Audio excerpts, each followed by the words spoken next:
জানিয়ে আমি এখানে শেষ করছি। আসসালামু আলাইকুম ওয়া রাহমাতুল্লাহ। এখন বক্তব্য নিয়ে আসছেন সাংবাদিক প্রকাশ করে ঢাকা বিশ্ববিদ্যালয়ের জামে মসজিদের সাবেক খতিব মাওলানা মুফতি ইমদাদুল ইসলাম মাদ্দাজিল হুল আলী। আসসালামু আলাইকুম ওয়া রাহমাতুল্লাহ। প্রিয় উপস্থিতি, আমরা অত্যন্ত হৃদয় ভারাক্রান্ত অবস্থায় প্রকাশ করছি যে দীর্ঘ 1 বছর হয়ে গেল শহীদ মাওলানা রইসউদ্দিন, তার হত্যার এখনো বিচার হয়নি। আমরা মাননীয় প্রধানমন্ত্রী জনাব তারেক রহমান তার দৃষ্টি আকর্ষণ করছি, আপনিও কিন্তু ইয়েতিম ছিলেন। 1981 সনের 30শে মে আপনি আপনার পিতা শহীদ রাষ্ট্রপতি জিয়াউর রহমানকে হারিয়েছিলেন। ইয়েতিমের দুঃখ আপনি বুঝেন।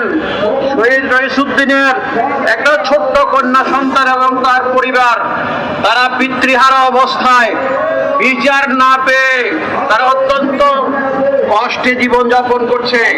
আমি মাননীয় প্রধানমন্ত্রীর দৃষ্টি আকর্ষণ করছি এবং সুযোগ্য স্বরাষ্ট্রমন্ত্রীর দৃষ্টি আকর্ষণ করছি, আপনারা অবিলম্বে এই হত্যাকাণ্ডের সুষ্ঠু তদন্ত করুন এবং ন্যায় বিচার নিশ্চিত করুন এবং শহীদ রইসউদ্দিনের সেই ফ্যামিলির দায়িত্ব নেবেন মানবিক প্রধানমন্ত্রী জনাব তারেক রহমান। আপনার দৃষ্টি আকর্ষণ করছি, আপনি এই ইয়েতিম পিতৃহারা স্বামীহারা পরিবারটির দায়িত্ব নেবেন। আমরা সবাই আনন্দিত হব, কৃতজ্ঞ থাকবো।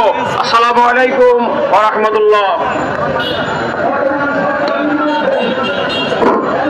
এখন আপনাদের সম্মুখে বক্তব্য নিয়ে আসছেন বাংলাদেশ ইসলামী যুব সেনা কেন্দ্রীয় পরিষদের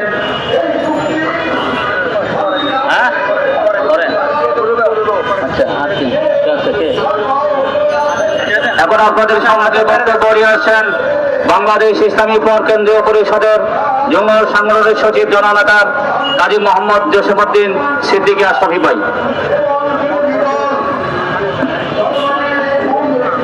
আসসালামু আলাইকুম।